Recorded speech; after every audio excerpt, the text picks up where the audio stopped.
So hello guys, now we're going to do a chapter summary of final of chapter 1 to 11. So I've gathered all of the summaries of 1 to 11 and make it up to you so that you can also know about you forget about chapter 1, about chapter 2, chapter 3, so on and so forth. So again, this is the final summary for the CC and A1. So I hope you like it and I hope uh, you learn something from this video, and that is all. And let's go. I have presented a PowerPoint. So guys, as you can see, this is the CCNA1 final summary. So first of all, we're going to start at chapter 1 as usual. So chapter 1, so in exploring the network, so we experienced that networks and the internet have changed the way we communicate. So we learn, we work, and even play. So when do we say we communicate? So we communicate through the applications, going through the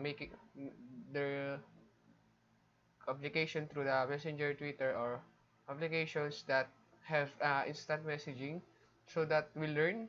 How do we learn? So be- because of having a laptop, a BYOD, or bring your own device, we have, if we are curious about something that we don't know, we have always the Wi-Fi, the internet, and the data. So we can just in a just a snap, we all know all of the things that we don't know. So what in the work? So in the work, guys, it easier to work with a computer. Why? Because there are so many computation. Imagine if the people don't have computer nowadays. Imagine the company having the for example, having a online enrollment, or en, not online enrollment, rather it's online enrollment, just enrollment, going, you are going to the school and too much line, or and so much time consuming to enroll the subjects that you have. But now we have online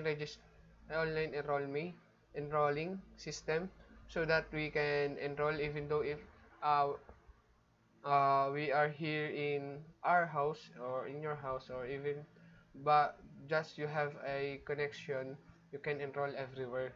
So and even play. So guys, this generation is most competitively and esports generation. So the world and technology is advancing towards us, so that the technology, even the gameplay, the games are evolving.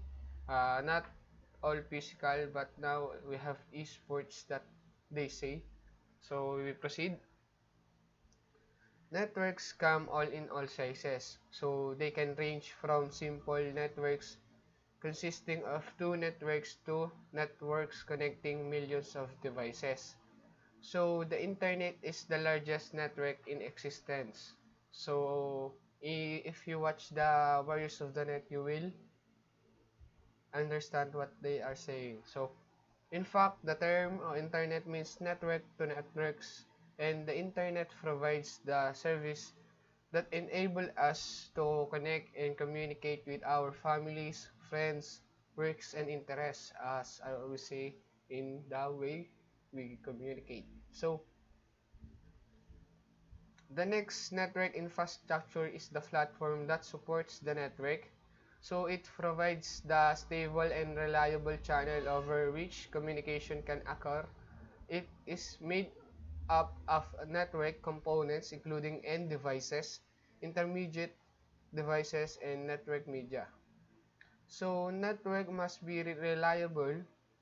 This means the network must be fault tolerant, scalable, provide quality of service, and ensure security of information and resources on the network. So, network security is an integral part of computer networking, regardless of whether the network is limited to a home environment with a single connection to the internet as large as a corporation. So guys, they say that with a thousand of users, no single solution can protect the network from the variety of threats that exist.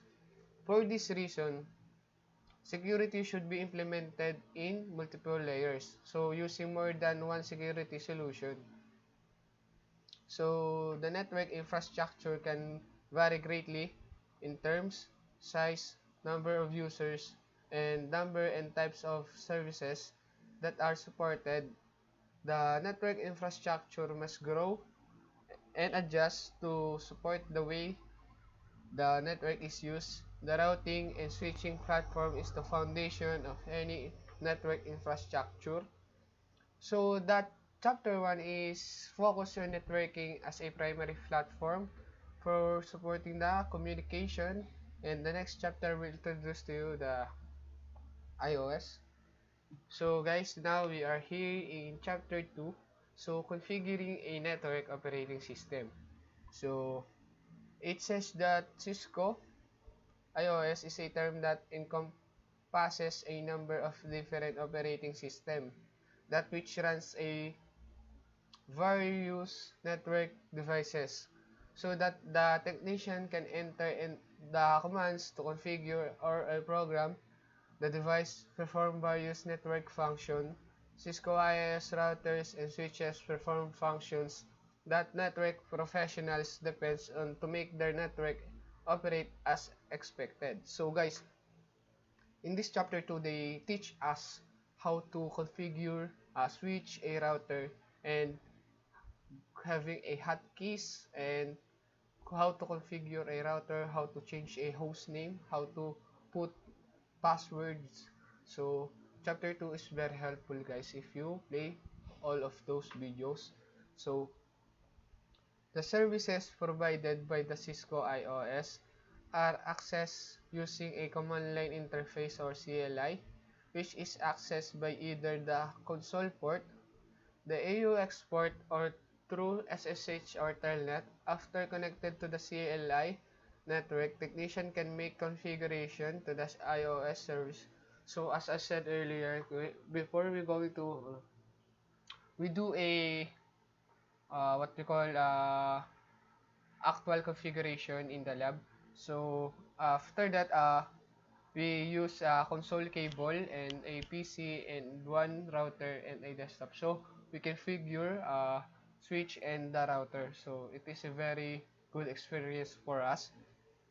So Cisco iOS routers and switches support a similar model operating system, supports similar command structures, and support many of the same commands. In addition, both devices have identical initial configuration steps, implementing them in a network. So this chapter is introduced as said that Cisco iOS, 8 detailed various of models, Cisco iOS, and basic command structure that is used, configure it, and walk through the initial settings of Cisco.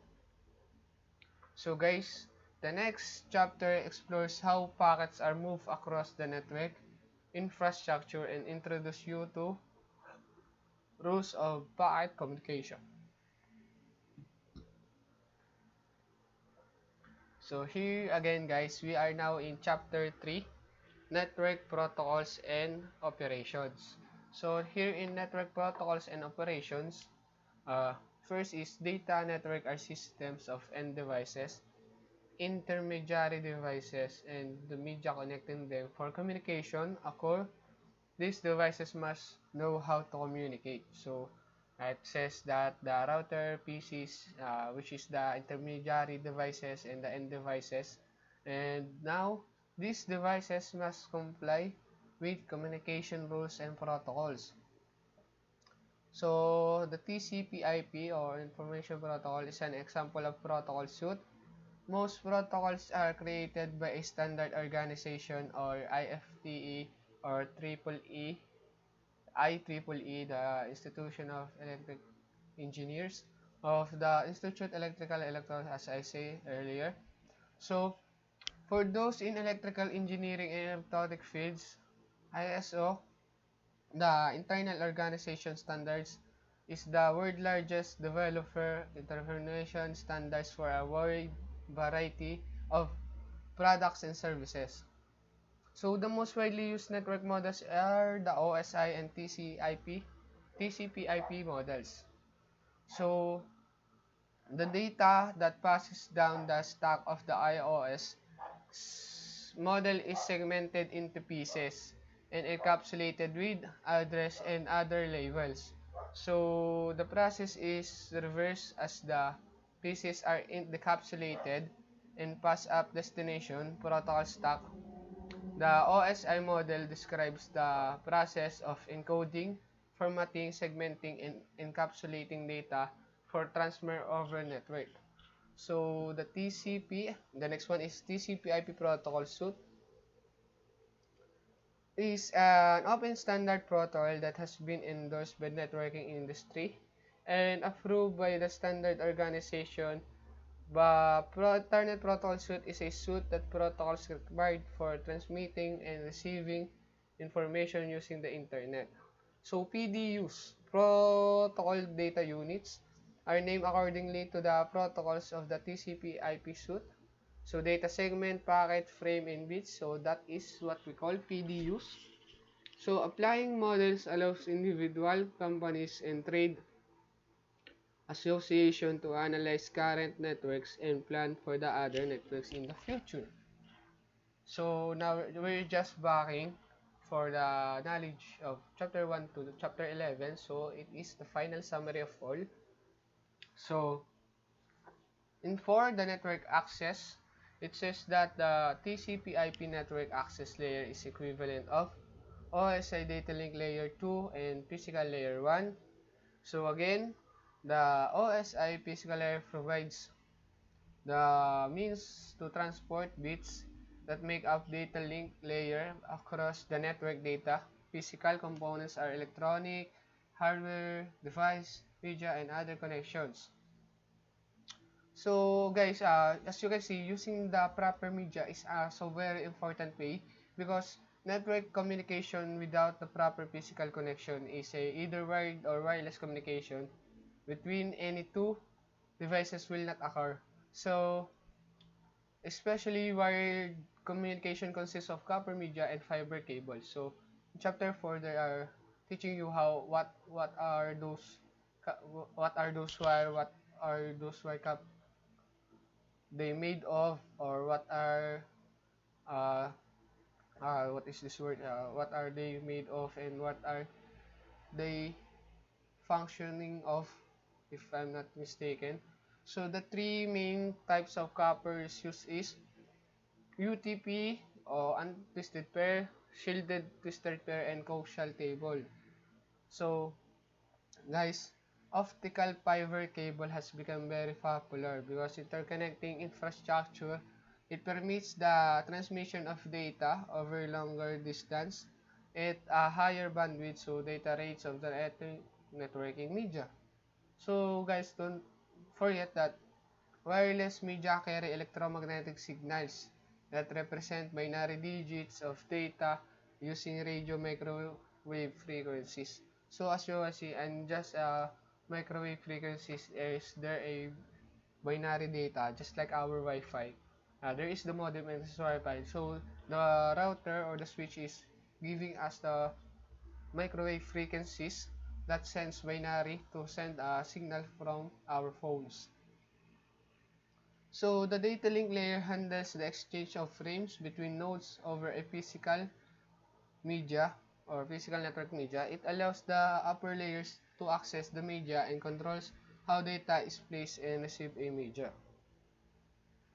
So among different implementation, the data layer protocols, there are different methods. This media controls the techniques defined it as the share media. The actual media control the use depends on the topology and media LAN 1 topologies.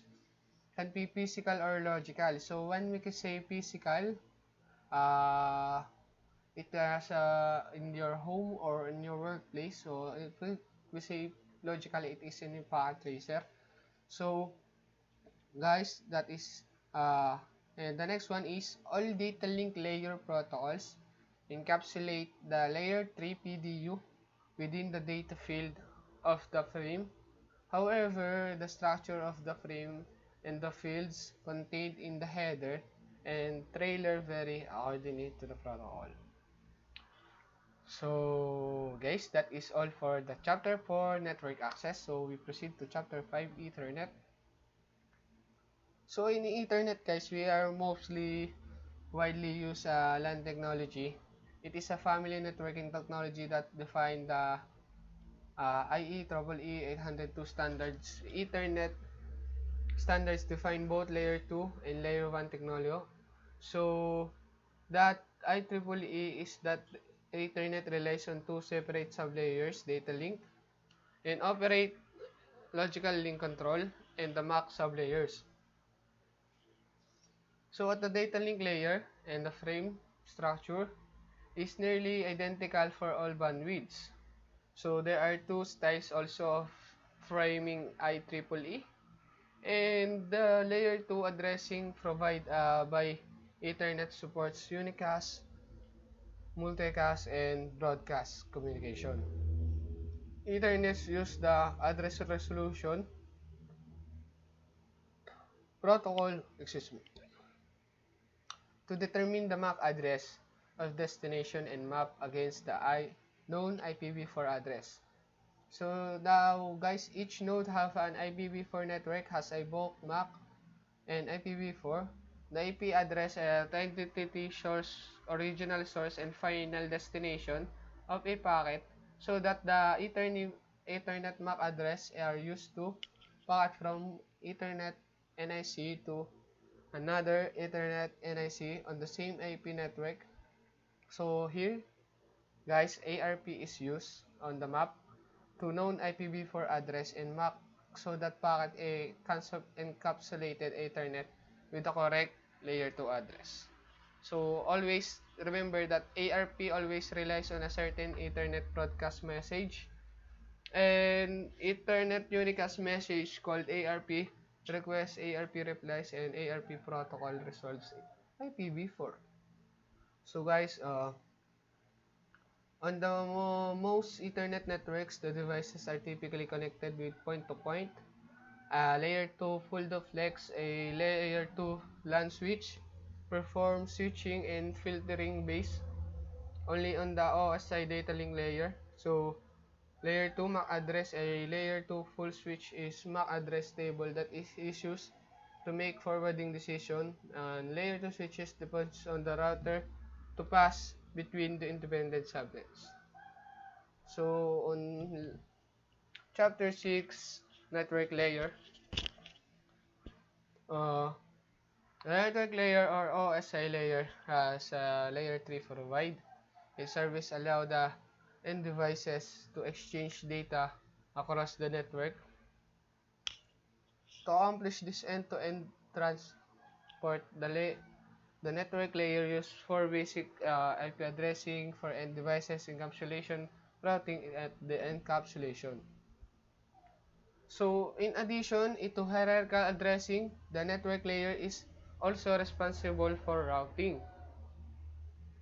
So, hosts require a routing table to ensure that packets are directed correct destination. The local host typically contains the direct connection and local network route.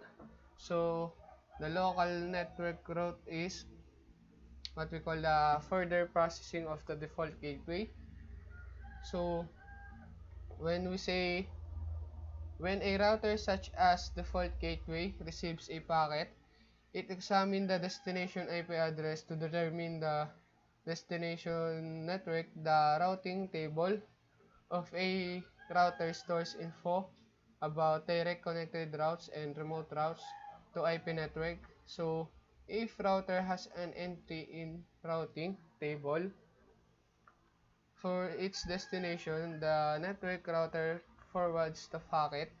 If no routing entry, so the router may forward the packet on its default route. If one configure out will drop the packet. So the next one is routing. Table entries can be configured manually on each router. To provide static routing, routers may communicate route info dynamically between each other using the routing protocol. So again, in order to routers reachable, the interface must be configured and enabled a specific interface configuration mode using the interface type on number global configuration mode command. So that is all for chapter 6 network layer. Excuse me. So IP addressing. So IP addressing is a hierarchical with network, subnet, and host portion. An IP address can be represented with a complete network, a specific host, or the broadcast address of a network. So understanding binary is so very important because in this chapter 7 it is you how they tutor you how to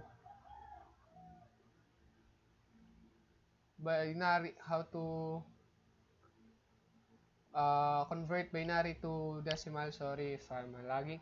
And IPv4 hosts can communicate one of three different ways: unicast, broadcast, or multicast. Also block address that are used in the network. So they are block the address who are the called private address. So these address are 10.00.08-8 and 172.16.00/12 and 192.168.00/16. So the depletion of IPv4 address space is motivating factor for moving IPv6. Each IPv6 had 128 bits versus 32 bits of IPv4. So there are comparison of IPv6 and IPv4. So there are also three types of IPv6 address: unicast, multicast, and anycast. So an IPv6 click local address enables the device to communicate with other IPv6 enabled device on the same link, and only on that link subnet. Packets with a source or destination link local address cannot be routed beyond the link from which of the packet originated. IPv6 link local address are in the FE80 and /10 range. So ICMP is available for both IPv4 and IPv6. ICMP4 is the messaging protocol for IPv4, and ICMP6 provides the same device for IPv6 but includes additional functionality. So after it is implemented on IP network, needs to be tested to verify its connectivity and operational performance. Chapter 8. So in 8, subnetting IP network. So our subnetting, the process of segmenting a network by dividing multiple smaller network spaces in called subnetting. So the most important in this chapter is you don't forget the formula and the functionalities, because the formula 2 raised to n is where the n is the number of host bits remaining is used to calculate how many address will be available on each subnet. However, the network address and broadcast address with a range are not usable. Therefore, to calculate the usable number of address, the calculation will be 2 raised to n minus 2 is required. So subnetting a subnet or using a variable length of mask VLSM was designed to avoid wasting addresses. So IPv6 subnetting requires a different approach than IPv4 subnetting. So an IPv6 space is not subnetted, but rather it is subnetted to support hierarchical logical design of the network. So while IPv4 subnetting about managing address scarcity IPv4 subnetting is about building and addressing hierarchy and so on and so forth. So careful planning is required. Make best the use of available address space, size, location, address requirements, and all of consideration in address planning process. So guys, after it is implemented, you must an IP network needs to be tested to verify its connectivity and performance. So now we are here in chapter 9, transport layer.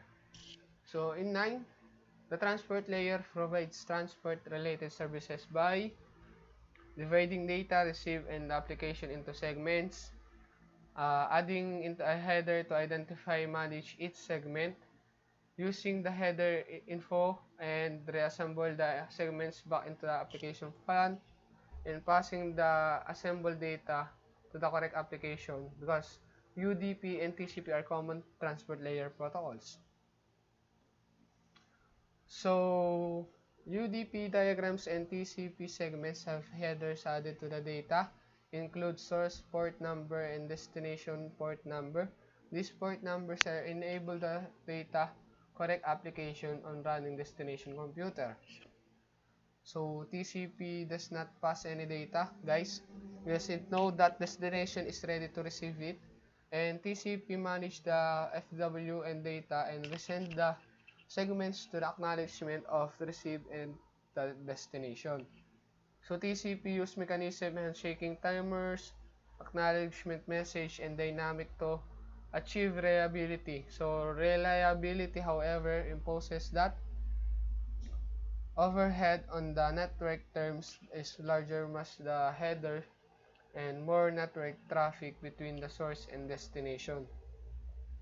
So if an application data needs a delivery across network security or network quickly rather, or if the bandwidth is cannot support the overhead control message being exchanged between the source destination would be developer transfer layer protocol. UDP provides none of the TCP reliability features. So however, this does not necessarily mean the communication unreliable. There may be mechanism in the application layer protocols that process loss or delay datagrams and has these requirements. So the application developer decides the layer protocol requirements for the application. It is now important to remember always, guys, that the layer all play a part of data communication and influence its performance. So we are now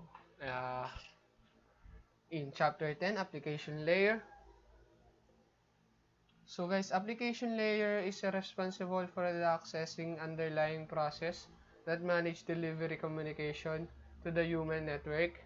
So this layer serves as the source and destination of the communication across data or network. The app layer application services and protocols enable users to interact with the data network in a way that meaningful and effective.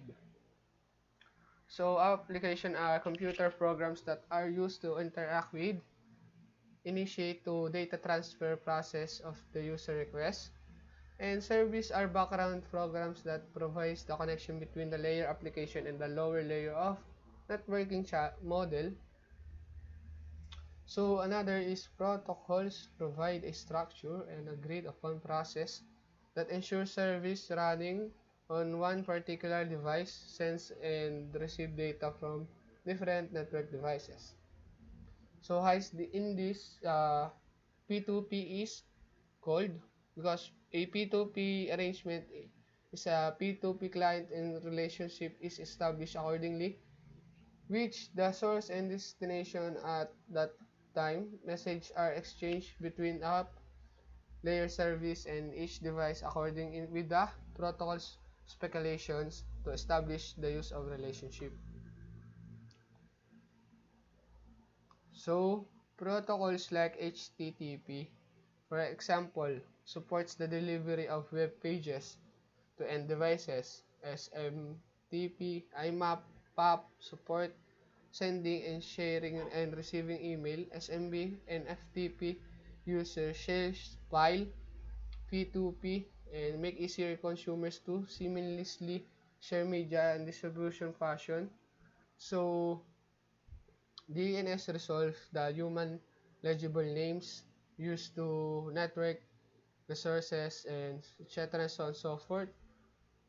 So the user can seamlessly access content on different device from any location. So all of these elements way together at the application layer. At the application layer enables users to work and play over the internet. So in chapter 11, the last chapter, and build a small network. In order to meet user requirements, even small networks require planning. Design and planning ensures that all requirements, colors, factors, deployment over are given due consideration. An important part of the network design is reliability, scalability, and availability, as always said. So support, grow, and small network requires being familiar with the protocols network, application running. So protocol analyzers enable a network professionals to quickly compile statistical info about the traffic flows on the network and gathered by the protocol analyzers and evaluate based on the same source network and destination of the traffic well as the type of traffic being sent. This analysis can make decisions how to manage traffic more efficiently. Common network protocols is DNS, Telnet, SMTP, POP, DHCP, and so on and so forth. It is necessary to consider security threats and vulnerabilities. Planning on a implementation at network secure to the routers and switches and users. Device and even security networks need to be protected. Malicious such as viruses, Trojan, so much virus in the system and operating system too. You should always download the security updates from operating vendor and patch vulnerable system. So networks are must also protected. Network attacks can be classified three major: reconnaissance attacks and denials of risk. There are several protective ways from the attacks. So authentication is a AAA network security service provide primary framework. AAA is a way to control who is permitted to access network or authenticate what are they can do while they are authorized and towards the action they are perform while accessing the network. So always remember guys that a firewall is one of the most effective tools that protecting internal framework because two or more networks control the traffic between them also help prevent unauthorized access. So to protect network devices, it is important to use a strong password as always because it's highly recommended to enable SSH instead of unsecured telnet. So after the network has been implemented, a network administrator able monitor and maintain network connectivity. There are several commands available toward this end for testing network connectivity to local and remote destination commands such as ping, telnet, traceroute, and commonly used. So guys, on Cisco, iOS device is shown version command can be used to verify and troubleshoot some of basic hardware and software components used during the boot process to view information for all networks interface on a router. Show IP and show IP interface grid can also use to view more vibrate output than the show IP interface command. So Cisco protocol is a Cisco proprietary protocol that runs out data link layer because CDP operates the data link layer. Two or more Cisco network devices such as router that supports different network layer can learn about each other even if layer 3 connectivity does not exist. So Cisco OS configuration files such as startup config and running config should be archived. These files can save the text file or stored TFTP server. Some models of router also have a USB port. So in a file, they can back up it with a USB drive if needed. These files can be copied to the router and or switch it from the TFTP server or USB drive. So that is all for all of final summary for this chapter. I hope you like it and I hope you learned from this summary from chapter 1 to 11. So this is the final summary that consists of the all of the learnings that you need to get past at CCNA 1. I hope you learned something because guys, it is very important to build a strong foundation in CCNA 1 because in the next chapter it is not easy if you have not strong foundation in the next CCNA 2. So again guys, I am Mathew and that's all and thank you.